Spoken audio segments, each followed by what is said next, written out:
Hi, and welcome to the inaugural installment of Wild Birds of the Upper Valley. I'm your host, Sheridan Brown, an attorney from Grantham, New Hampshire, focused primarily on conservation law and legislative advocacy. I've recently been involved with some efforts to protect loons and to protect wild owls in the state, and have been a volunteer for a number of years with New Hampshire Audubon, and through that work have had the distinct pleasure of getting to know our guest today, Dr. Pam Hunt from New Hampshire Audubon. And we're going to talk today about chimney swifts, which are an important bird and possibly an overlooked bird sometimes, and how we can protect these birds in the Upper Valley.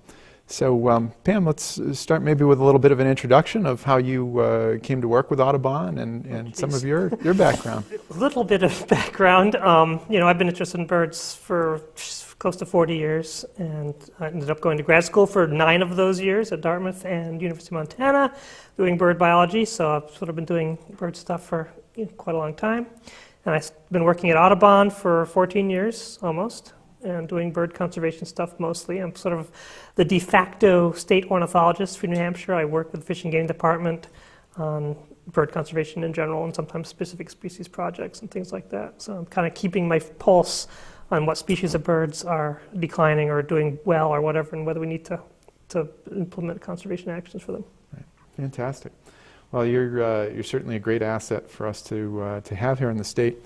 And I'm excited about this show today because I'm a big fan of chimney swifts, having lived in some urban areas of the state where we had them, Somersworth and Manchester and Concord. And they really are a neat little bird, but probably there are a lot of people out there that aren't familiar with chimney swifts. So I guess first of all, maybe we can tell people why they should care about chimney swifts, why this bird's important, and why are we talking about chimney swifts instead of the snowy owls that might be around or some of the other more glamorous birds. What's special about the chimney swift? I'll back that question up one step, because chimney swifts are one of several birds that we call aerial insectivores, which are birds like swallows, flycatchers, swifts, nighthawks, whippoorwills that eat flying insects. And over the last decade or two, people have noticed that those species disproportionately declining across most of their ranges, and especially in the Northeast and New England. And so people are trying to study, I've studied whippoorwills, a colleague studies nighthawks, there's folks in Canada studying swallows, colleagues in Connecticut, Canada studying chimney swifts, so there's pieces going on for all these different species. And so, I've been working with folks in Canada and Connecticut, and so let's try to do something with chimney swifts in New Hampshire, because they are also one of these declining aerial insectivores that we don't know much about. For most of these birds, we don't know why they're declining. So there's a huge, big issue there, as to why we should, quote unquote, care. They're valuable parts of ecosystems. They've been around for longer than people have been poking around here, probably. They eat lots of flying insects, which may, some of which may be, mosquitoes and things like that that are, going to be bothering you at your picnics or something. This is more than just protecting the cute birds. I mean, yeah, they're not exactly cute. Right. They're kind of cute in their own little way. They're only about this long, and little brown jobs with fast wings. You've probably seen them, at dusk, over urban areas in the Upper Valley. They're all over White River and Hanover, Lebanon. Probably some in Norwich, and then you get farther away from those urban centers, they're going to get scarcer. But they're little. People call them flying cigars. They're a little bird about this long, kind of brown, a little wings sticking outside, and they're just twittering. And you'll hear that, and you'll see them flying around, and they're all over the place. They're not rare, but there's probably half as many now as there were 40 years ago in New England. And it's that sound that I think makes them cute, because I think of aerial dogfights or Star Wars, little ships flying around shooting at each other. I think they have a lot of personality, but obviously they're important for pest control too. So what's the best time to see a chimney swift? When are you most likely to? Well, they arrive in late April, early May, probably early May around here. And they're around through August. So as far as time of year, this May, June, July, August, into September occasionally. They're active all day long. They show up first thing in the morning, a little while after sunrise, start foraging. During the middle of the day, they might be pretty high up in the air. Mm-hmm. feeding. You won't see them as much, but at dusk they come back down low and they're feeding lower and getting ready to go to roost for the night. But almost any time of day, if you're in the right place, you'll hear chimney swifts. Great, great. And I forgot to mention, we do have a photo here also that we can show people. That's just the silhouette, wings. and that's as you said, the cigar with wings. And this is from an excellent site, allaboutbirds.org, which is run by the Cornell Lab of Ornithology, and has a lot of information on it about chimney swifts. Now, where do chimney swifts migrate to New Hampshire from? They spend the winter in South America. We don't know exactly where because there's not a lot of people searching throughout South America for little flying cigars. And there's several other species of swift in South America that look very similar. But from what we've been able to determine through band recoveries or specimens and whatnot, they're primarily in the Amazon basin east of the Andes and sort of south of the north shore of South America. And beyond that, we have no clue what they're doing down there. We know that's where they go, and then they leave there probably in March, early April, and then fly up here for the summer. So we do know that they have to make one heck of a journey. They make a big journey for a little tiny bird that weighs a couple of grams. And once they get here, where do they nest? Historically, chimney swifts bred in hollow trees. So they nest in vertical structures with holes in them. They sort of build a little nest by gluing sticks together with their spit, which is pretty cool. Bird's nest soup is swifts. So if you're a bird's nest soup, you're eating swift spit. But they glue their little sticks together on the vertical surface of a either inside of a tree or more recently chimneys. So old hollow trees was what they used before people came here and built chimneys. But most chimney swift nests that have been found in the last 100 years or so at least have been in chimneys. Whether they're big old industrial chimneys or simple chimneys in somebody's house, they'll fly on the top of the chimney, they'll build that little nest on the chimney wall if it's not metal lined or something, and then that's where they lay their eggs and rear their chicks. Fantastic.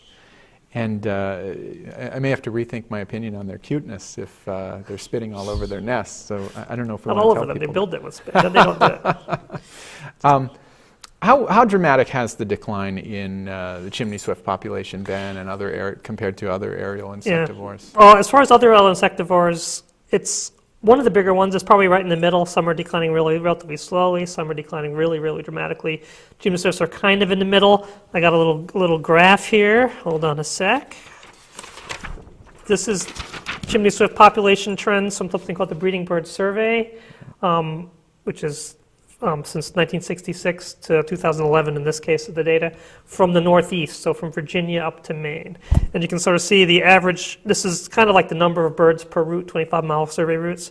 So it's 12 to 14 birds back at the very beginning in the mid-60s, and now it's down in the 6 to 7 to 8 range. So probably roughly, this is throughout that whole range, maybe 50% of the chimney swifts we used to have are not here anymore. And there's another way of looking at that with this other visual. I've got tons of cool graphs. This is a map showing the range of chimney swift with the magnitude of the population trend. So the red areas are where the decline is 1%, 1.5% or more per year. So that's, if you do your compound interest backwards, you're losing 1.5% of the chimney swifts in that area every single year. So over time, that adds up to half of them or more being gone. The little blue bits are where it's increasing. Those are small. They might be statistical artifacts, but the big picture is that over the entire range of chimney swift, there's a pretty significant decline. So that sort of drives that point home I made at the beginning, that these are, and the problem is they're declining dramatically. We don't have any clue why. And does it show any, looking at that graph, does it show any signs of leveling out, or is this a continued downward trend? Well, this first graph is pretty much consistently going down. Yeah. If you look at yet another graph, this is just New Hampshire and Vermont.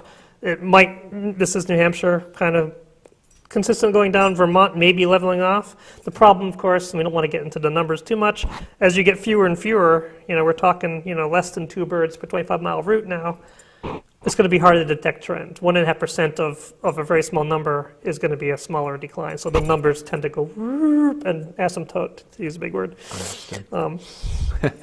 as you go down. So the rarer something gets, the harder it is to see that trend happening, is one of the messages. And for some reason, the Vermont roots are in badder shape than New Hampshire. Now you said we don't know exactly why this is happening. Are there some theories out there, some possibilities to work There's a from? ton of theories out there, and these apply to all those aerial insectivores because they all have the same food resource. Just sort of go through the big ones. One big one is, are there fewer good nest sites? They nest in chimneys. People have fewer wood stoves. They tend to cap their chimneys now. They line their chimneys with metal or something else that's not where you can glue your spitty little nest onto. So are there fewer chimneys? We'll get back to that in a sec. It could be something. Certainly there's fewer big old trees. Is something going on with food supply? Are insects, flying insects of different species or general types more or less common than they used to be, which could affect their diet and how well they're actually making babies? Could there be something going on with the winter? Again, I said we don't know what they're doing in South America. They could be, getting killed by some other predator down there. They could be some pesticide use or habitat loss. Any number of things could affect them both here and there. And then there's a sort of more complicated thing relative to climate change. As we have warmer springs, do birds and insects respond to different rates, and the birds arrive early because it's warmer, and the insects started even earlier, so they get here and the insects are already ahead of them, so when they need to feed their young, there's fewer insects. That's a little complicated. It's called the phenological shift. But then also, you may have noticed the last few years, we've had a lot more weird weather in spring. Heavy rains, cold snaps, things like that. And if there's a prolonged cold snap or heavy rain during a period of time when they need to feed their young, they can't forage. And you need to feed the young every single day. Right. Otherwise, they're going to not be successful. And there's also apparently, and I don't know much about this one, one of our other guests later on will probably talk about it more, there's also some interesting fungus thing that's going on that may or may not be related to what's affecting bats with white nose syndrome. And there's probably other things. There's discussion about whether roosts, the way they spend the evenings during migration, if there's fewer useful roosts that are affecting them, or whether weather interacts with that. So almost any possible effect of the life cycle is implicated here, and people are starting to poke at those to see which ones are better predictors. Right.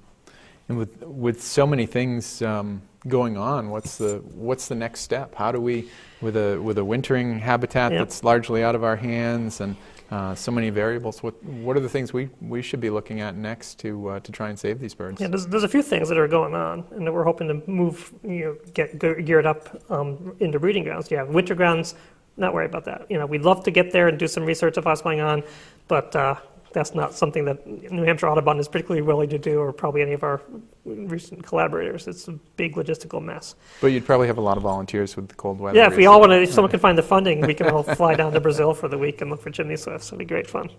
Go down for the Olympics a couple of years. But right here in the Upper Valley, there's a few things that you can do. It all relates to chimneys and chimney swifts. So they use chimneys. Do you have a chimney cap? In which case you can't get chimney swifts in there. I'm not saying you take your chimney cap off, but if you don't have a chimney cap and you hear chimney swifts, you'll hear them if they're in your house. You'll hear a little chittering when they're feeding their young and whatnot, little begging noises. Let them hang in there, and don't get them out. If they fall out, then you need to call a rehabilitator or something like that. Don't have your chimney cleaned during that breeding season. From mid-May through late July. Ideally get it in a cycle so it gets cleaned when there's not birds in there that would be disturbed or basically killed most of the time by the process of cleaning your chimney. So there's some really basic, whether or not this is critical, we don't know. Some people have done studies both in Canada and Connecticut where they've found that the number of chimneys that are suitable for swifts is still bigger than the number of swifts that are using chimneys. So that theory I mentioned way back at the beginning about are there fewer good chimneys in some parts of the range may not be a problem. But it's certainly still valuable if we do have swifts using a chimney that we let them use it. Because if they're not producing any young, the population is going to keep on doing that thing. So it may not be that chimneys are limiting. We've discussed whether or not we want to try to do a similar study up here in New Hampshire and Vermont, Are there plenty of chimneys relative to swifts or not? We might still do that, but the data we have so far suggests it's not super critical. So that's one thing. Another thing we're hoping to work out is looking at these migration roosts. We're actually hoping to start that this spring, where these swifts, and it's really cool if you watch this, so, contact Audubon or something if you're interested. During migration, before they disperse out to breed, they will roost by the hundreds in big old chimneys or sometimes even residential chimneys, where they'll be coming around at dusk, they'll swirl around like a little tornado, and they'll just sort of all go down into this chimney to spend the night there. And if those structures are compromised or missing or whatever, and they can't spend a place to be safe at night, then that also might cause unknown population level effects. So those are a couple of things we're hoping to try to work out in the next year or two within the Upper Valley to just sort of get a better feel for what's going on here. If it works, we can spread it out to other parts of the Northeast. There's collaborators going on in Connecticut, Canada, like I've been saying 3 or 4 times now. Excellent. So, out of the things that we hear in the Valley and throughout the New Hampshire, Vermont area could actually get control over, the chimneys are probably the easiest to tackle in terms of what we can do to maybe bolster the species. Is that? Yeah, chimneys is one. The other thing is, it's little drops in the bucket, but whatever chemicals we're pouring out into the environment at various points in time have a cumulative effect. If everybody was still spraying DDT, we'd be in a lot bigger problem than we have been since 1973 when it was banned. I think it was 73. Right. There are data suggesting that the DDT era from the 50s through the early 70s had interesting effects on insect populations that may have affected chimney swifts by changing the availability of different kinds of prey. We don't know that for sure yet, but the data are out there. So, just stop spraying nasty stuff into the atmosphere, because it's good for everybody if you do that. Right. And, no one's died from Triple E or West Nile in New Hampshire, Vermont since it came around, hardly. So we're a little overreactive to some of those arthropod diseases things as well. That, our response to that can actually do worse harm to sort of natural parts of the environment than the insect bites would do to people. And what sort of bugs do they eat? I don't know if we covered this. I mentioned mosquitoes. They basically, they're not very big birds. Their mouth's probably about that big around. And they'll eat the small flying insects. So mosquitoes, small moths, usually things that are pretty high up in the air column. Beetles, anything that flies that's smaller than their mouth is going to get, they're not going to be hopping around eating worms or picking little things off of leaves. It's going to be all these what we call aerial plankton. So it's little tiny insects, medium-sized insects in the air that the birds are just sort of flying around, scooping out. So less mosquitoes. Probably flying ants. When flying ants hatch, they probably have a field day because those are nice, big, fat, and juicy things. Right. So you're not going to see these guys perched on a feeder. No, they can't even barely perch. Right. Okay. And so, if you find chimney swifts living in your chimney, you don't want to clean during the time that they're there. I assume if you had a swift nest in your chimney, you'd also want to keep the damper closed so you don't end up with them in your house. That would probably be good. So if they fall, if they go down, the chimney instead of up for some reason, then they start flying around the living room, and then that's going to be a bit of a problem. So if you're not using the chimney theoretically, unless it's one of those really cold Mays, right? You should be good. And then if they fall down for other reasons, then they can only go one direction, and to get out and be a lot easier. So, a very good idea. Right. So we've talked about insecticides and chimneys. What if you don't have a chimney and you want to help swifts out? Is there anything you can do? Can you make something artificial like people do with bat boxes or bird houses? People have done that. There's actually a couple in Texas that have been creating these chimney swift towers, which are 12-foot tall, cinder block and or wood structures that they use. Chimney swifts will actually go nest in those. Probably not so much roosting. If you're interested in doing that, we can get you the information. They seem to work really well in Texas. They don't seem to work very well in Canada. I was at this conference about a year ago in Canada about swifts, and they've put up like 100 of these things in Canada and have had swifts nest in one of them. And that one was heated. And so there's some discussion as to whether or not they're just not the right thermal environment, these freestanding chimneys in the middle of a field somewhere, compared to actually in the house. Earlier in the season it's probably colder. and might not be good there. But someone in Connecticut was doing the same thing and finding limited success in Connecticut as well. And it's a cool project. If someone wants to do it, we can get the plans, you can build a chimney swift tower, you can put a sign on it that says what it is, and that helps spread the word about chimney swifts, and people can get excited, and if they have a chimney with birds in it, they'll be nicer to them. So, and yeah, people make these little towers all over the place, and we don't know what the success rate is, except where people are actually doing studies on it, like in Texas and in Canada and Connecticut. Right. So that's a simple, not simple, it's not cheap to build a 12-foot tower in your yard, but it's something that you could do if you really got psyched, Okay. like a bat box. Outstanding. And you mentioned looking into some of these roost sites to see how they're doing, where they're located. What is that effort going to entail? What will New Hampshire Audubon be doing? Yeah, what we're going to be doing starting in May is looking for interested volunteers that want to spend a little bit of time in May, mostly, middle, early through late May, but focus in the middle, and then probably again in August, to look for chimney swifts. We'll probably have a little training session up here sometime in early May. We need to figure out when the swifts get back, and so when they're starting to do it, because we could have a training when there's no swifts, it's not going to help anybody. Right. So you need to wait till there's enough swifts so you can teach people about the behavior that they do, this whole funneling, and they start doing other stuff before they funnel that gives you a clue as to where to look for where that roost would be.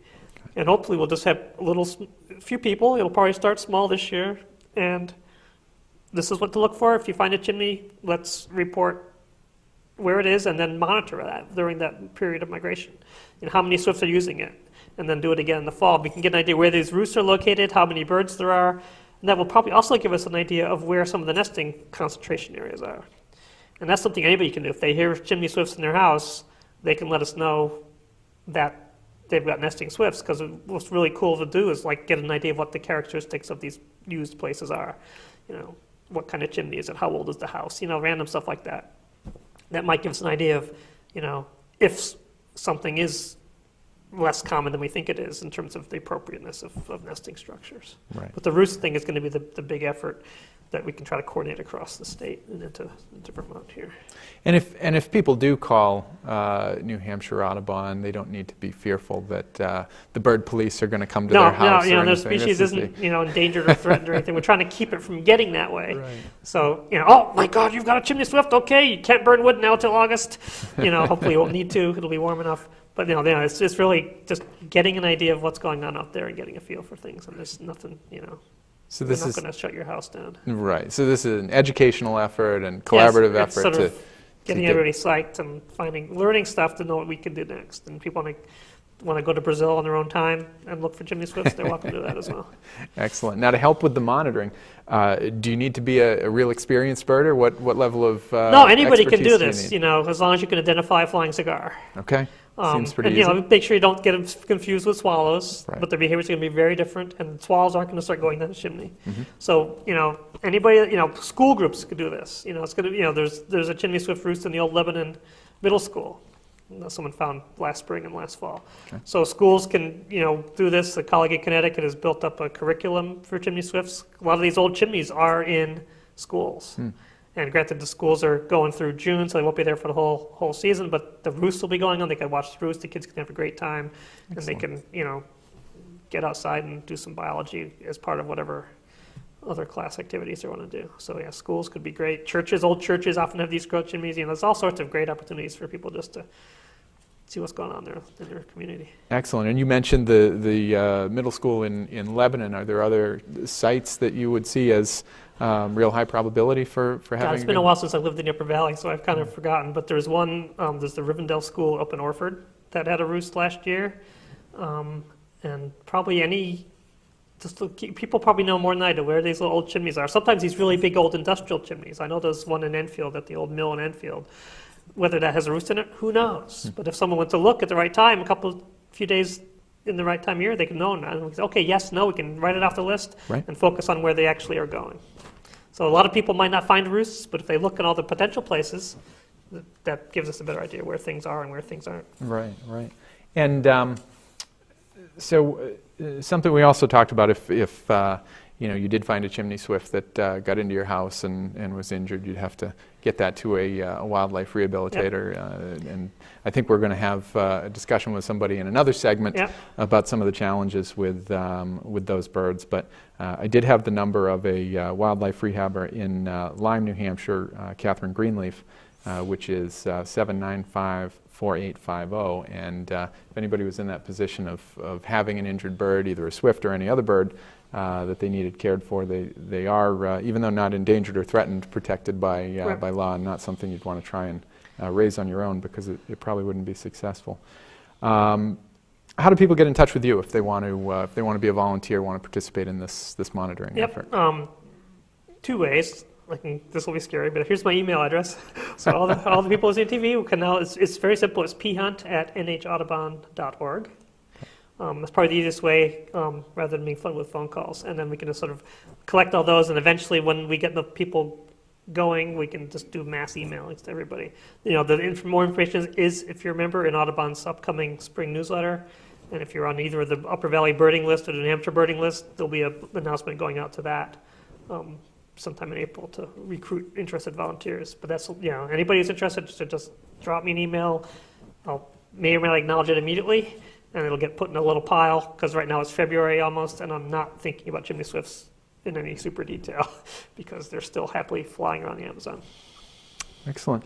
Well, thanks very much. I think that's going to be the end of our first segment on chimney swifts. We will have another show and possibly more, detailing a little more about what homeowners can do to improve their chimneys. We're hopefully going to get a chimney sweep to talk to us about some of the options out there. We'll leave it at that for now. We did cover some of those topics, but we'll get into more depth at a later time. And thanks very much for taking some time to talk about the flying cigars. Flying cigars. We should make. There was someone in Connecticut at a brewery had a flying cigar ale they brewed for an event that the Connecticut people were running. Flying cigar ale. Look it up. It's probably really valuable now. And the takeaway point here should be that if we don't do anything to save these birds, it would be not too swift. Oh, cut that one out. Thanks again.